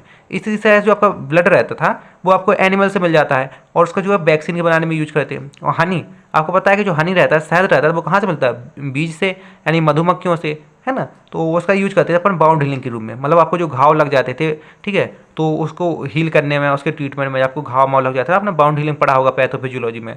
तो बाउंड हीलिंग के ट्रीटमेंट में भी आप क्या करते हो, शहद का यूज करते हो। और शहद का आपको कहाँ से मिलता है, बीज से मिलता है, मधुमक्खियों से मिलता है। इसी तरह से जो कोड लिवर ऑयल रहता था वो आपको कोड फिश से मिलता था, और ये क्या रहता था, इंपॉर्टेंट सोर्स रहता था विटामिन डी और ए का। तो जब आपको क्या होता है, विटामिन डी और विटामिन ए की कमी हो जाती है तो आप कोड लिवर ऑयल का यूज कर सकते हो। और कोड लिवर ऑयल आपको कहाँ से मिलता है, कोड फिश से मिलता है ना। तो ये सिंपल सा एग्जांपल है किसके बारे में, ठीक है, एनिमल्स जो सोर्स रहता है उससे कुछ एग्जांपल में। ये देखो सबसे इजी एग्जांपल है ना। आप चाहो तो इसको याद कर सकते हो कि आपके जो स्टोमच टिश्यू होते हैं, है ना, अपना जो स्टोमच होती है वहाँ पर आपका जो पेप्सिन और टेरप्सिन क्या है, सबसे इंपॉर्टेंट सोर्स है। कौन, स्टोमच, क्योंकि स्टोमच टिश्यू आपके जो पेप्सिन और टेरप्सिन को रिलीज करते हैं, जिसका यूज किया जाता है बहुत से जो पेप्टिक डिसीज रहती है, जो आपके पेट से संबंधित डिसीज रहती थी उनके ट्रीटमेंट में, है ना, किसका, पेप्सिन और ट्रिप्सिन का। और पेप्सिन और ट्रिप्सिन आपसे कहाँ से मिलते हैं, स्टोमच टिश्यू से। अब आपको पेप्टिक डिसीज में इसका ट्रीटमेंट किया जाता है, तो और पेप्टिक डिसीज में तो इनकसिकेशन होता है। तो ऐसा कैसे, तो क्या होता है कि जो जैसे मान लो कि हमको कोई पेप्टिक डिसीज हुई है और उसका ट्रीटमेंट करना है, तो किसी दूसरे इंसान से जो पेप्सिन और ट्रिप्सिन, ठीक है, उसकी स्टोमच से सेपरेट किए होंगे या कोई एनिमल से सेपरेट किए होंगे, तो उनको जो है फिर अपन यूज करते हैं, है ना। और उसमें कुछ मॉडिफिकेशन करके, जीन मॉडिफिकेशन करके वो उसका अपन जो है यूज कर लेते हैं। तो क्या होता है, अपनी पेप्टिक डिसीज ठीक हो जाती है ना। और अब बात करें पर मैरीन सोर्स की, तो आपको पता है कि मैरीन सोर्स वो सोर्स है तो जो आपके समुद्र से कनेक्ट रहते हैं। तो आपको पता है कि धरती का अधिकांश सरफेस समुद्र से और ओशियन से क्या रहता है, कवर रहता है, क्योंकि सबसे ज़्यादा क्या रहता है इसमें, पानी प्रेजेंट रहता है ना, समुद्र महासागर प्रेजेंट है। तो उनमें क्या रहता है, 5 लाख से ज़्यादा आपकी क्या रहती हैं, स्पीसीज प्रेजेंट रहती हैं, ऑर्गेनिज की, मतलब जीव जंतुओं की 5 लाख से ज़्यादा जनजातियाँ आपकी पेड़ पौधों में प्रेजेंट महासागरों में प्रेजेंट रहती हैं, है ना। समुद्रों में, ओशियन में लगभग 5 लाख से ज़्यादा स्पीसीज आपकी पाई जाती है ना। और इन्हीं स्पीसीज में क्या रहता है, बायोलॉजिकल एक्टिविटी रहती है, और बायोलॉजिकल एक्टिविटी रहती है इसलिए क्या रहता है, ये एज अ ड्रग के रूप में एक्ट करते हैं। बहुत अच्छा सोर्स हो जाता है, क्योंकि अपन को कोई भी कंपाउंड हो वो अगर बायोलॉजिकल एक्टिविटी शो कर रहा है तो उसका ड्रग के रूप में आप यूज कर सकते हो। जैसे कि एग्जाम्पल दिया गया कि आपकी जो सी बीड्स होती है, समुद्री शैवाल होती है, उनमें क्या रहता है, आयोडीन प्रेजेंट रहता है। इसलिए जब भी इंसानों में क्या होता है, आयोडीन की कमी हो जाती है तो अपन क्या देते हैं, सी बीड्स दे देते हैं, है ना। वो आपको पता है कि जब आयोडीन की कमी हो जाती है तो उस डिसीज को अपन बोलते हैं गॉइटर, है ना। तो गॉइटर के डिसीज में अब जो समुद्री शैवाल रहता है उसको आप दे सकते हो। और लगभग, ठीक है, जो अभी पिछले 30 या 40 सालों में, ठीक है, न्यूमरस नोबेल कंपाउंड यानी बहुत सारे महत्वपूर्ण कंपाउंड यानी बहुत सारे इंपॉर्टेंट कंपाउंड, ठीक है, जो मैरीन सोर्स से आइसोलेट किए गए हैं, जिनमें बहुत ज़्यादा बहुत अच्छी बायोलॉजिकल एक्टिविटी देखने को मिली है। जैसे कि एंटीबैक्टीरियल प्रॉपर्टी हो गई, एंटीवायरल प्रॉपर्टी हो गई, एंटी ट्यूमर प्रॉपर्टी हो गई, anti cancer, anti coagulant, anti malaria लिख सकते हो आप, ठीक है, और भी एंटी इन्फ्लामेटरी, मतलब जितनी भी प्रॉपर्टी होती है सब लिख सकते हो, क्योंकि जो वहाँ के कंपाउंड बायोलॉजिकल एक्टिव कंपाउंड है वो हर तरह की एक्टिविटी शो करते हैं अलग अलग, है ना। तो यहाँ पर कुछ एक्टिविटी दी गई है, और चाहो तो आप और भी लिख सकते हो, है ना। तो मैरीन सोर्स बहुत अच्छा इंपॉर्टेंट सोर्स होता है ड्रग का। तो देखो, अब अपन बात करें मिनरल सोर्स की, तो आपको पता है चाहे वो मेटल हो या फिर नॉन मेटल हो, ठीक है, कोई भी मिनरल हो वो जो है ड्रग के रूप में एक्ट करता है ना, ड्रग के रूप में एक्ट करता है। जैसे कि आपको पता है बेंटोनाइट रहता है, चाहे बोरेक्स हो या कैलामाइन हो या फिर बहुत सारे अदर मिनरल्स हो, ठीक है, या फिर उनके सॉल्ट हो, सभी क्या करते हैं आपके जो है क्रूड ड्रग के रूप में एक्ट करते हैं। जैसे कि यहाँ पर एग्जांपल भी दिया गया कि जो फेरस सल्फेट होता है, ठीक है, फेरस सल्फेट अपन मेनली अपन आयरन को बोलते हैं। तो जब क्या होता है अपन को आयरन की कमी हो जाती है तो अपन फेरस सल्फेट को दे देते हैं, तो फेरस सल्फेट क्या करता है, उस आयरन की कमी को पूरा कर देता है। इसी तरह क्या होता है, जो मैग्नीशियम सल्फेट रहता था, ठीक है, वो क्या करता है, पर्जेटिव के रूप में यूज करता था। इसलिए मैग्नीशियम सल्फेट का अपन जो कॉन्स्टिपेशन की प्रॉब्लम जब अपन को होती है, कॉन्स्टिपेशन होता है, तो उस टाइम पे अपन मैग्नीशियम सल्फेट को अपन दे देते हैं, है ना। तो इस तरह से जो है मिनरल सोर्स आपका एक्ट करता है किसी भी ड्रग के सोर्स के रूप में। अब आपका जो लास्ट दिया गया है वो है टिश्यू कल्चर के बारे में। तो देखो, आपको पता है कल्चर मीडिया आपने पढ़ा था, तो कल्चर मीडिया में अपन क्या करते थे कि बैक्टीरिया रहता था, बैक्टीरिया को एक आर्टिफिशियल मीडियम में अपन रख के उसको ग्रो करा लेते थे। ठीक इसी तरह टिश्यू कल्चर में आप क्या करते हो कि आपके जो पेड़ पौधे रहते थे या एनिमल्स रहते थे, ठीक है, उनके जो टिश्यू रहते हैं, उन टिश्यू को लेके आप एक आर्टिफिशियल मीडियम में रखकर आप उसको ग्रो करा लेते हो। तो उनसे आप क्या करते हो कि उन टिश्यू से आप जो है प्राइमरी और सेकेंडरी मेटाबोलाइज का प्रोडक्शन करवाते हो, और फिर इन प्राइमरी और सेकेंडरी मेटाबोलाइज का आप जो है बहुत सारी मेडिसिन के प्रिपरेशन में, ठीक है, ड्रग के रूप में आप क्या करते हो, उनका यूज कर लेते हो। और आपको मैं अभी पहले ही बता चुका हूँ कि प्राइमरी मेटाबोलाइज क्या होते हैं, जैसे carbohydrate, lipid, protein, nucleic acid, ये सब प्राइमरी मेटाबोलाइज होते हैं। और सेकेंडरी मेटाबोलाइज क्या होते हैं, एल्कलॉइड, स्टेरॉइड, इसेंशियल ऑयल, ये जो है सेकेंडरी मेटाबोलाइज होते हैं। अगर सिंपल से मैं कहूँ तो प्राइमरी मेटाबोलाइज रहते हैं वो सभी तरह के ऑर्गेनिज, चाहे पेड़ पौधे, एनिमल्स, सभी में प्रेजेंट रहते हैं। लेकिन सेकेंडरी मेटाबोलाइज, ठीक है, जरूरी नहीं कि सभी में प्रेजेंट हो भी सकते हैं और नहीं भी हो सकते, है ना। तो सेकेंडरी मेटाबोलाइज बेसिकली किसी रिस्पॉन्सिबल रहते हैं किसी भी पेड़ पौधे में उसके प्रोटेक्शन के लिए, उसके बचाव के लिए, है ना। और प्राइमरी मेटाबोलाइज रिस्पॉन्सिबल रहते हैं, ठीक है, उस पेड़ पौधे के ग्रोथ के लिए, है ना। तो सिंपल सी ये बात होगी अपने सोर्स के बारे में। अब अपन बात करें कि अपने सिलेबस में दिया गया है, ठीक है, कि ऑर्गेनाइज और अनऑर्गेनाइज ड्रग क्या होती है। अपना लास्ट टॉपिक है इस चैप्टर का, तो इसके बारे में भी अपन जो है डिस्कस कर लेते हैं कि अपना ये होता क्या है। तो देखो, अब हम बात करें कि ऑर्गेनाइज ड्रग और अनऑर्गेनाइज ड्रग क्या होती हैं, तो इनके बारे में थोड़ा समझने की कोशिश करना बहुत इंपॉर्टेंट क्वेश्चन है, एग्जाम में बहुत ज़्यादा आता है ना। तो देखो, इस चैप्टर से सोर्स ऑफ ड्रग हो गया, ठीक है, और ऑर्गेनाइज और अनऑर्गेनाइज ड्रग बहुत ज़्यादा आता है। उसके बाद आपका जो अगला चैप्टर है क्लासिफिकेशन ऑफ ड्रग, ये बहुत इंपॉर्टेंट है, वो आपको चाहे जीपैट हो गया या आपके जो यूनिवर्सिटी एग्जाम होते हैं, दोनों में सबसे ज़्यादा पूछा जाता है ना। तो अभी अपन बात कर लेते हैं ऑर्गेनाइज ड्रग और अनऑर्गेनाइज ड्रग के बारे में। तो देखो, क्रूड ड्रग को दो तरह से क्लासिफाइड किया गया है, एक है ऑर्गेनाइज ड्रग, ठीक है, अनऑर्गेनाइज ड्रग, है ना। तो सबसे पहले अपन बात करें ऑर्गेनाइज ड्रग की। तो ऑर्गेनाइज ड्रग को आप थोड़ा सा समझने की कोशिश करना, मैं आपको बहुत ही आसानी से समझाने की कोशिश करता हूँ, है ना। आप समझना इसको कि देखो, सबसे पहले बात करें अपन ऑर्गेनाइज ड्रग की, है ना, अपन पेन से समझाते हैं इसको। ऑर्गेनाइज ड्रग की बात करें तो देखो, ऑर्गेनाइज ड्रग में अब एक शब्द आपको कॉमन दिख रहा है, क्या दिख रहा है, ऑर्गेनाइज्ड। देखो क्या दिख रहा है, ऑर्गेनाइज्ड। ऑर्गेनाइज्ड मतलब क्या होता है, ऑर्गन, है ना। और ऑर्गन क्या होता है, ठीक है, अपनी बॉडी का पार्ट होता है। लेकिन यहाँ पर बात तो अपनी बॉडी की नहीं हो रही है, बात हो रही है प्लांट्स की। तो देखो, ऑर्गेनाइज्ड ड्रग क्या होती हैं, किसी भी प्लांट्स का पार्ट होती हैं, है ना। एक पॉइंट आपको मिल गया कि ऑर्गेनाइज्ड ड्रग प्लांट्स का पार्ट होती हैं। दूसरी बात करें, देखो ऑर्गन, आपको पता है कि जो ऑर्गन रहते हैं, आपको पता है अपनी बॉडी में देखो कि अपनी बॉडी के जो ऑर्गन रहते हैं वो मिलके बने रहते हैं सेल से, ठीक है। और चाहे वो प्लांट हो, पेड़ पौधे हो, उनके ऑर्गन भी मिलकर बने रहते हैं सेल से। तो ऑर्गेनाइज ड्रग, ठीक है, organise drug are the direct part of the plant, ठीक है, विच कॉन्टेन सेल। मतलब जो ऑर्गेनाइज ड्रग में क्या रहता है, सेल कॉन्टेंट रहता है। सेल का मतलब क्या है, इनमें एक जो है प्रॉपर सेल्यूलर स्ट्रक्चर पाया जाता है, क्योंकि बेसिक बात है अगर सेल रहेगा तो उसमें प्रॉपर सेल्यूलर स्ट्रक्चर पाया जाएगा। तो आप नाम से ही समझ जाओ कि ऑर्गेनाइज ड्रग वो ड्रग होती हैं, ठीक है, जो प्लांट का एक डायरेक्ट पार्ट होती हैं। डायरेक्ट पार्ट का मतलब, कहने का मतलब ये है कि उसकी लीव्स हो गई, ठीक है, फ्लावर हो गए, ठीक है, फ्रूट हो गए, रूट हो गई, मतलब पूरे कुछ भी पार्ट, मतलब प्लांट का डायरेक्टली पार्ट होती हैं, है ना। और ये क्या रहती है, इनमें एक प्रॉपर सेलुलर स्ट्रक्चर प्रेजेंट रहता है। और आपको पता है कि अगर इनमें प्रॉपर सेलुलर स्ट्रक्चर है तो आपको सेल्स रहता है, सेल्स को आप नॉर्मली आंखों से तो देख नहीं पाते हो, तो बेसिक सी बात है, इसमें आप क्या करते हो, माइक्रोस्कोप का यूज करते हो। किसका यूज करते हो, माइक्रोस्कोप का, है ना। तो इसलिए अपन क्या करते हो कि ऑर्गेनाइज रख के, ठीक है, आइडेंटिफिकेशन के लिए आप माइक्रोस्कोपिक स्टडी करते हो। ये सिंपल चीज़ है आपके ऑर्गेनाइज रख के बारे में, है ना। और इसके बारे में अगर थोड़ी सी अपन बात करें कैसे, कि जो ऑर्गेनाइज ड्रग रहती हैं, अगर आपको पता करना हो कि कोई ऑर्गेनाइज ड्रग, ठीक है, आप कैसे इसके आइडेंटिफिकेशन करोगे, तो इसमें बेसिकली अपन क्या करते हैं, किसी भी ड्रग की जो मॉर्फोलॉजी रहता है, ठीक है, मॉर्फोलॉजिकल करेक्टर, मॉर्फोलॉजिकल जो करेक्टर रहते हैं उनके बेस पे अपन जो इनकी पहचान करते हैं। और मॉर्फोलॉजिकल करेक्टर कैसे हो सकता है, जैसे उसका कलर हो गया, ठीक है, शेप हो गया, ठीक है, साइज हो गया, ये सब क्या होते हैं, मॉर्फोलॉजिकल करेक्टर होते हैं। और इन्हीं के बेस पे अपन पता करते हैं ऑर्गेनाइज ड्रग में, ठीक है, आइडेंटिफिकेशन करते हैं। तो यही सब थ्योरी में लिखा हुआ है, तो इन्हीं के बारे में अपन देखते हैं कि आपकी ऑर्गेनाइज ड्रग क्या होती है। तो देखो वही लिखा हुआ है कि ऑर्गेनाइज को जब अपन तोड़ते हैं तो सब निकलता है ऑर्गन, और का मतलब होता है पार्ट ऑफ प्लांट, है ना, और ड्रग का मतलब होता है क्रूड ड्रग। तो अगर इसको अपन पढ़ने की कोशिश करें तो क्या होता है कि these are the animal and plant origin. इस चीज़ को भी याद रखना कि जो ऑर्गेनाइज ड्रग होती हैं वो प्लांट और एनिमल ओरिजिन होती हैं, ये आपको मिनरल से नहीं मिलती हैं। इसको याद रखना, क्योंकि जो आपकी अनऑर्गेनाइज ड्रग रहती हैं ये आपकी प्लांट, एनिमल और मिनरल तीनों से मिलती हैं, लेकिन आपकी ऑर्गेनाइज ड्रग रहती हैं वो प्लांट और एनिमल बस से मिलती है। क्योंकि आपको पता है कि जो ऑर्गेनाइज ड्रग में आपका सेल्स रहेगा, और बेसिक बात है आपकी मिनरल में तो आपका सेल प्रेजेंट नहीं रहता है, इसलिए ऐसे प्लांट और एनिमल ओरिजिन रहती है। कौन, ऑर्गेनाइज ड्रग। इस चीज़ को आप याद रखना, है ना। और ये क्या होती है, डायरेक्ट पार्ट होती है किसी भी प्लांट का या एनिमल का। डायरेक्ट पार्ट कैसे हो सकता है, उस प्लांट की लीव हो, फ्लावर हो, ये रूट हो, है ना, या बार्क हो, स्टेम हो, ठीक है, ये एरियल रूट हो, मतलब कोई भी पार्ट जो है हो सकता है। मतलब कहने का मतलब ये है कि प्लांट और एनिमल का डायरेक्ट पार्ट होना चाहिए, है ना।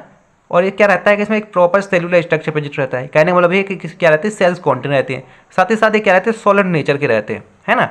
ये क्या रहते हैं, सॉलिड नेचर के रहते हैं, है ना। और अपन क्या करते हैं, इसका डायरेक्टली यूज करते हैं अपन, क्या रहते हैं, जो ऑर्गेनाइज ड्रग रहते हैं इनका डायरेक्टली यूज करते हैं किसी भी मेडिसिनल पर्पज़ के लिए।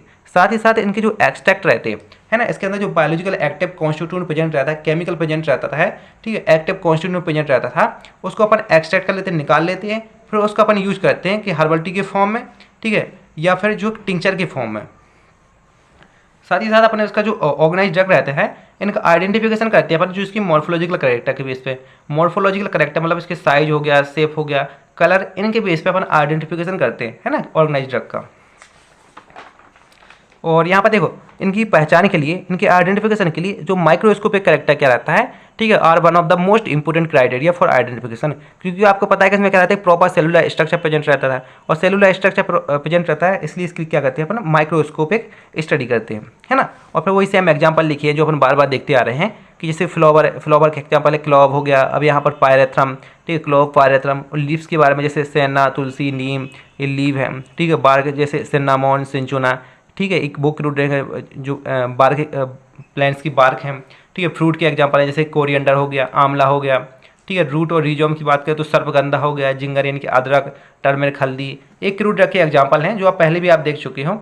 और एंटाई प्लांट में आपको पता है कि बिंका हो गया, कालमेघ हो गया, ठीक है। इसी के साथ पुनर्नाभा भी अपन ने पढ़ा था, उसका भी होल प्लांट जो है as a crude drug use किया जाता है। फाइबर की बात करें तो यहाँ पर जूट, तो आपको पता है कि जो सरकारी स्कूल होती है, सरकारी स्कूल में आपने जब छोटे में जाते हुए तो आपने देखा होगा वहाँ की जो बोरियाँ रहती हैं जिन पर आप बैठा करते थे, बिछा देते थे, ठीक, उस पर बैठा करते थे, तो वही बोरियाँ जो है जूट की बनी रहती हैं। तो फाइबर के रूप में जैसे जूट हो गया, कॉटन हो गया, ठीक, इनका भी अपन क्रूड ड्रग के रूप में यूज करते हैं। और सीड्स की बात करें तो जैसे मस्टर्ड यानी सरसों के बीज हो गए, ठीक है, कैस्टर यानी कि अरंडी, कैस्टर के बीज हो गए, ठीक है, इन सभी का अपन जो क्रूड ड्रग के रूप में अपन यूज करते हैं, है ना।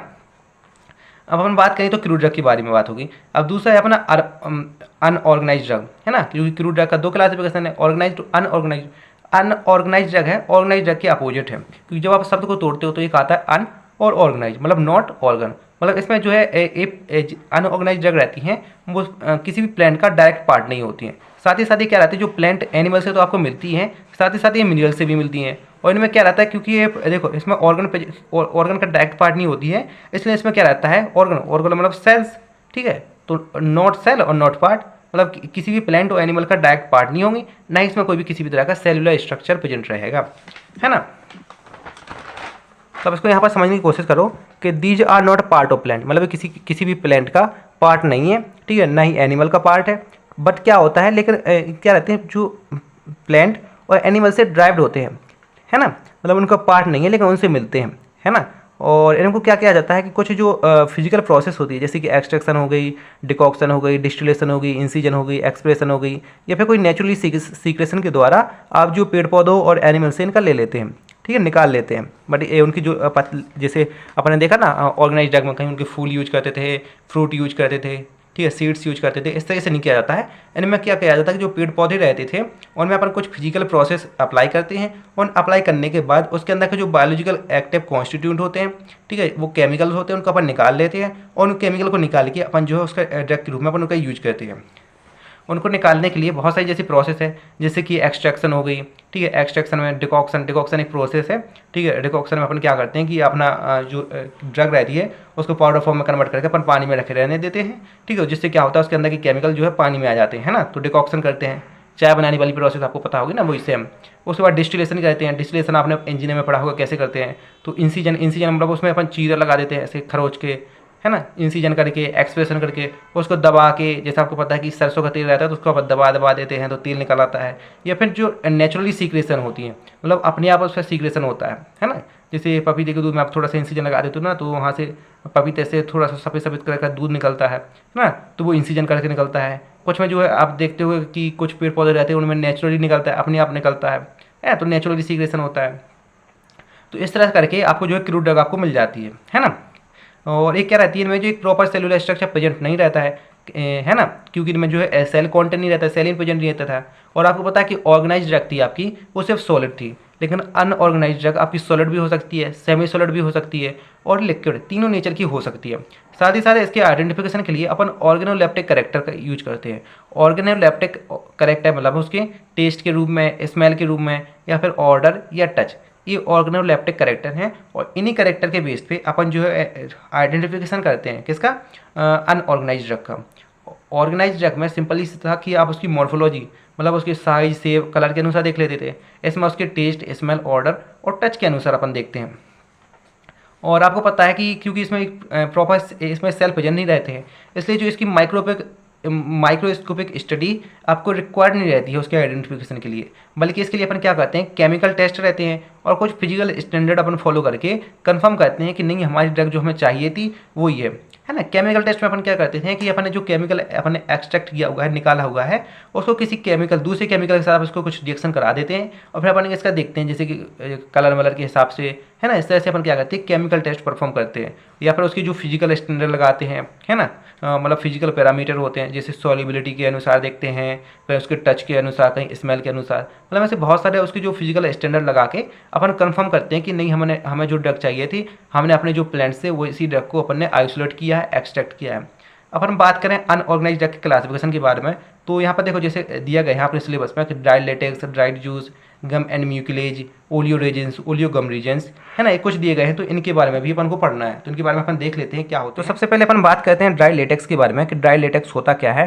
तो देखो ड्राई लेटेक्स के बारे में मैं आपको बताऊं, लेकिन इससे पहले आप एक चीज़ समझो कि जब आपके घर पर देखा होगा कि जो पपीते लगे रहते हैं, ठीक है, कच्चे पपीते, तो आपने देखा होगा कच्चे पपीते पे आप क्या करते हो कि इस पर जब आप जाते हो तो अपने नाखून से थोड़ा सा अगर उसको आप रगड़ देते हो, थोड़ा सा चीरा से लगा देते हो, तो आप क्या देखते हो कि उससे एक सफ़ेद कलर का एक दूध सा निकलता है ना, एक जो है सेमी सॉलिड टाइप का एक दूध निकलता है। और वो जैसे ही थोड़ा सा निकलता है तो थोड़े टाइम बाद वो क्या होता है, अपने आप जो है जम जाता है, सॉलिड फॉर्म में कन्वर्ट हो जाता है।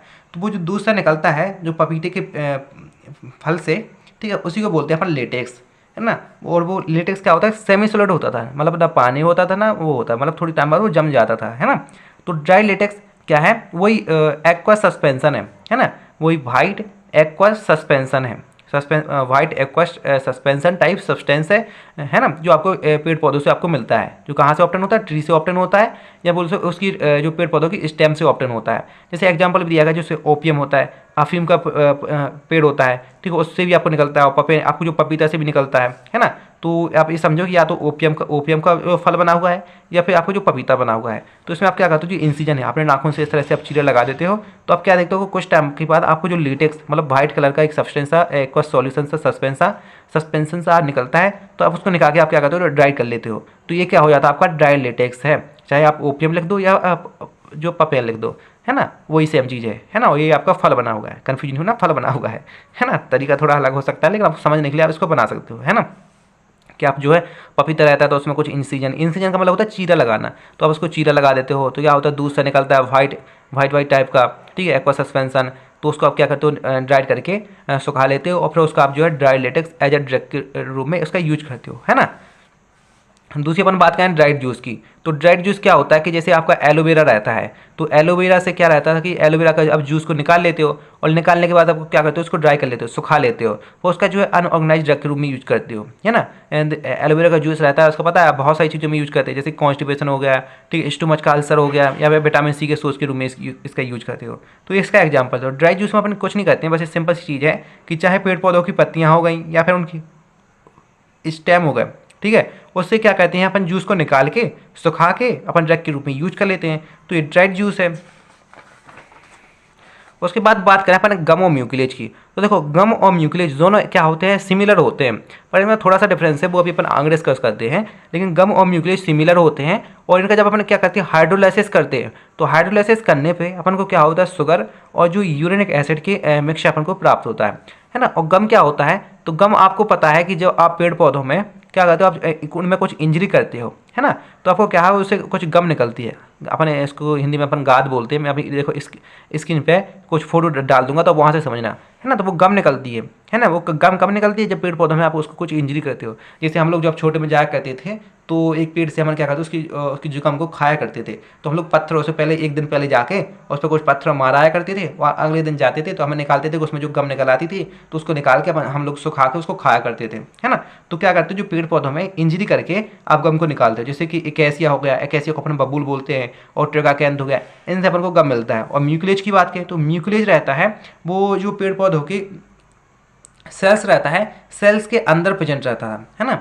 ये किसी इंजरी करने से नहीं मिलता है, जो पेड़ पौधों के सेल रहते हैं, सेल के इनसाइड प्रेजेंट रहता है, से मतलब अंदर प्रेजेंट रहता है। जैसे कि अपना जो एगार हो गया, सेना हो गया, इनमें क्या रहता है, आपका म्यूकिलेज प्रेजेंट रहता था। अब हम बात करें रेजेंस की, देखो अपने सिलेबस में दो तरह के रेजेंस पढ़ने को दिया गया है, एक है ओलियो रेजेंस, एक है ओलियो गम रेजेंस। तो ओलियो रेजेंस के बारे में बात करें तो ओलियो रेजेंस क्या होता है, एक होमोजीनियस मिक्सचर होता है। होमोजीनियस मिक्सचर होता है किसका, वोलेटाइल ऑयल का और रेजिन का, है ना। कि ओलियो रेजिन्स में क्या रहता है, आपके वोलेटाइल ऑयल और रेजिन आपस में मिक्स रहते हैं, इस तरह से मिक्स रहते हैं कि उसका पता नहीं चला। होमोजीनियस मिक्सचर का मतलब ये होता है कि कोई बता नहीं पाया कि ये मिक्सचर है, जैसे दूध और पानी का मिक्सचर होता है, ठीक है। इसी तरह से क्या होता है, होमोजीनियस मिक्सचर होता है, मतलब जैसे शक्कर हो गया और पानी का मिक्सचर होता है, अगर एक बार मिल जाए तो आप बता सकते हो कि इसमें शक्कर पानी है, जब तक आप उसको टेस्ट नहीं करो, है ना। तो होमोजीनियस मिक्सचर वो होता है कि आप आंखों से बता ना पाओ कि इसमें किसी चीज़ का मिक्सचर है।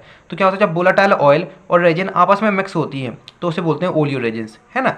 और इस ओलियो रेजिन्स को अपन प्रिपेयर करते हैं जैसे सिन्नामोन, कैप्सिकम और जिंगर से, ठीक है।